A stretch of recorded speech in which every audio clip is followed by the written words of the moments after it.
Saya langsung aja di sini ngasih tahu bagaimana cara agar kita tidak kepo. Cara agar kita tidak kepo. Karena kepo ini bukan cuma di real life doang gitu loh. Dan kepo sama gibah ini adalah dua hal yang saling beriringan. Dimana orang yang gibah itu berawal dari orang yang kepo. Bener nggak? Karena orang yang kepo itu nyari-nyari privasi orang lain, bahkan kadang aib-aibnya orang lain itu dikumpulin, bahkan aib temannya sendiri, saudaranya sendiri itu dikumpulin, nah nanti digibahin tuh di suatu perkumpulan. Lu tahu nggak ini gini, gue tahu dari dia, gue tanya ke dia. Nah itu berawal dari kepo akhirnya ngegibah. Jadi kalau ditanya manakah yang lebih bahaya, gibah atau kepo, dua-duanya sama-sama bahaya. Karena kepo ini bisa membuat kita gibah gitu. Tapi lebih parah gibah. Kalau emang lebih parahnya ya gibah. Karena di sini saya akan kasih tahu tips kalian agar tidak kepo secara berlebihan. Yang pertama, orang-orang zaman sekarang kepo itu bukan cuma di real life, kayak tanya sini tanya sana. Kepo ini juga udah bisa lewat handphone karena sekarang udah canggih kan. Jadi kepo, ini siapa sih, dia siapa sih gitu. Terus kalau kayak ada orang-orang sekarang kan lebih sering ngikutin gosip, majelis gosip gitu kan. Hal-hal yang gak udah unfaedah terus tentang aib saudaranya dikepoin terus tuh, dilambi turah lah segala macam itu dikepoin terus. Terus akhirnya dari kepo tersebut timbul rasa benci kepada orang tersebut, padahal kita nggak kenal. Untuk public figure si A, public figure si B, yang kita awalnya nggak tahu, kita lihat di beranda, terus akhirnya kita kepo. Karena sifat kepo ini, kita ngepoin orang itu di akun-akun gosip, terus di situ konotasi orang itu buruk, akhirnya kita ikut benci, padahal kita nggak kenal. Ya orang ini siapa, kita nggak kenal, dia juga nggak kenal sama kita ikut benci, kita ikut nge-hate. Nah, akhirnya dosanya double tuh, menghujat orang lain, terus kita nggak tahu itu hoax apa bukan, kita cuma dengar katanya bukan nyatanya, terus kita ikut ngehujat juga. Nah akhirnya fatal. Dari kepo itu bisa bertumbuh keburukan yang lain. Kalau kepo konotasinya buruk, tumbuh hal-hal buruk yang lain gara-gara kepo yang buruk ini, kepo terhadap hal yang buruk ini. Terus selain kepo ke hal-hal yang menuju ke gibah, itu kepo terhadap hal-hal yang mohon maaf, hal-hal yang tidak senonoh. Sekarang ini banyak kan orang-orang kayak gitu. Bahkan mungkin saya juga termasuk.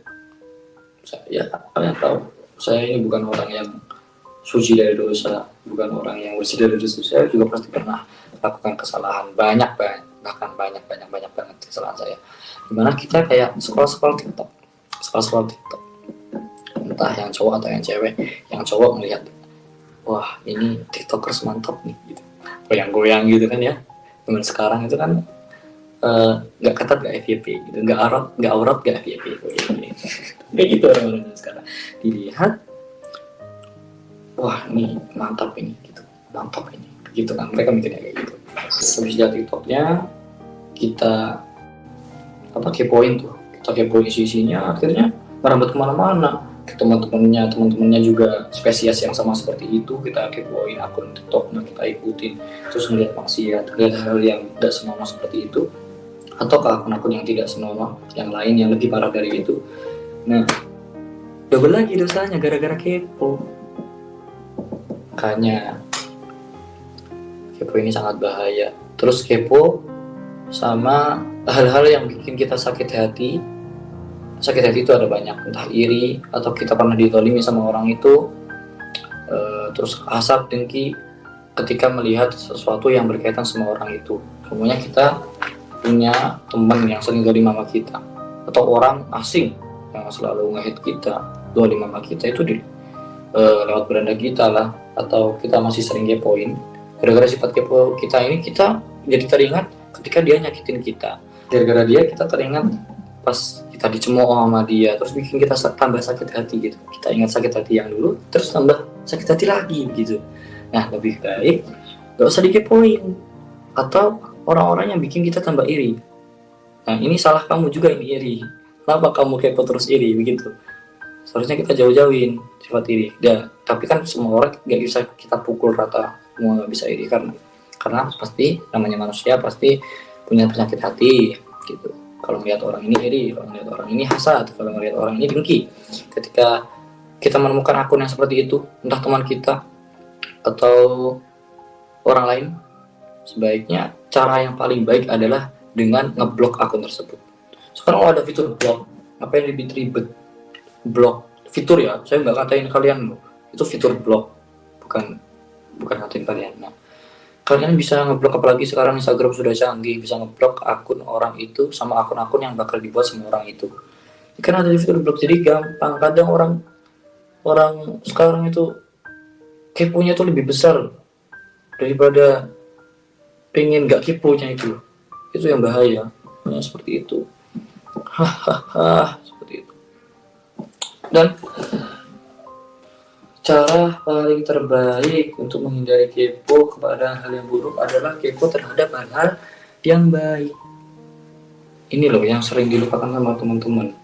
Kita lebih sering kepo sama hal-hal faedah. Mohon maaf nih ya untuk K-popers atau westerners atau orang-orang yang suka idol-idol, entah dari Korean, entah dari western atau manapun. Keponya kalian terhadap idol kalian kadang lebih besar, lebih sering, bahkan bisa tiap hari, tiap waktu, daripada kepo kalian terhadap nabi kalian, terhadap ulama-ulama kalian, terhadap habaib kalian yang seharusnya kita kepoin, wajib kita kepoin sebenarnya. Itu yang miris sekarang itu teman-teman. Kan iya, bayangin, itu kita mengepoin idol kita dapat apa? Cuma tahu dia anaknya siapa, dia saudaranya siapa, dia lagi ngapain sekarang, gitu-gitu doang kan. Unfaedah, buang-buang waktu. Itu waktu ngepoin idol kita itu mungkin bisa sampai 1 jam 2 jam gitu. Itu bisa buat baca Quran, bisa dapat sejus 2 juz itu serius.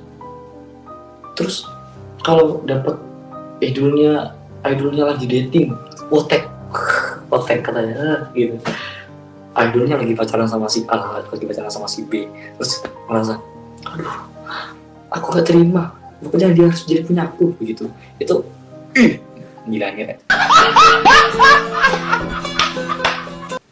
sangat menyebalkan gitu loh. Saya melihatnya sebal gitu.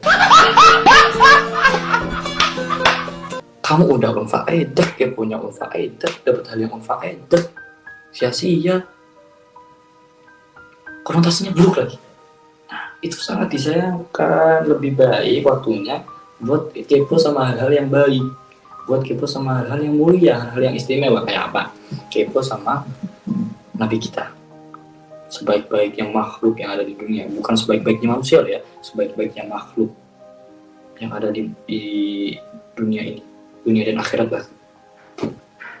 Kayak kepo tentang nabi kita. Sejarah tentang nabi kita itu banyak bisa kita peroleh. Kita beli buku Sirah Nabawiyah, beli kitab Sirah Nabawiyah, dan baca-baca kitab-kitab tentang beliau, baca Al-Quran pun ada kisah tentang beliau juga. Kurang apa coba? Udah disediakan, tapi kita hanya yang harus kepo sama nabi kita, tentang ulama-ulama kita, betapa mulianya beliau, betapa kerennya beliau, betapa alimnya beliau, terus kisah-kisah tauladan dari beliau. Kita males buat nyari kayak gitu, lebih suka kepo sama hal yang faedah daripada hal yang sangat mulia dan sangat baik. Bahkan gak ada kerugian yang bakal kita dapatkan setelah kepo-kepo sama beliau. Justru ketika kita kepo sama beliau, apakah kita bakal dapat penyakit iri hati? Gak mungkin.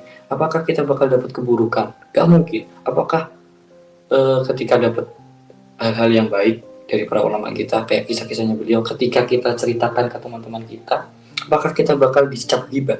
Ya enggak. Itu kebaikan-kebaikan beliau gak mungkin dicap ghibah.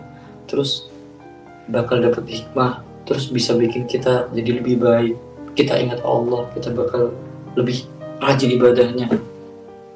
Gak ada keburukan yang bakal kita dapatkan ketika kita kepo yang berlebihan kepada orang yang selalu berbuat kebaikan, orang yang selalu menyebarkan kebaikan, orang yang di dalam dirinya itu semuanya kebaikan. Jadi gak ada kerugian yang bakal kita dapatkan dari situ. Ya Allah, ya Allah, bihusnul khotimah, amin. Dan begitu ya guys. Jadi intinya caranya adalah kepo terhadap hal-hal yang konotasinya baik, sehingga kepo kita ini konotasinya jadi baik gitu. Itu cara menghindari kepo yang berlebihan.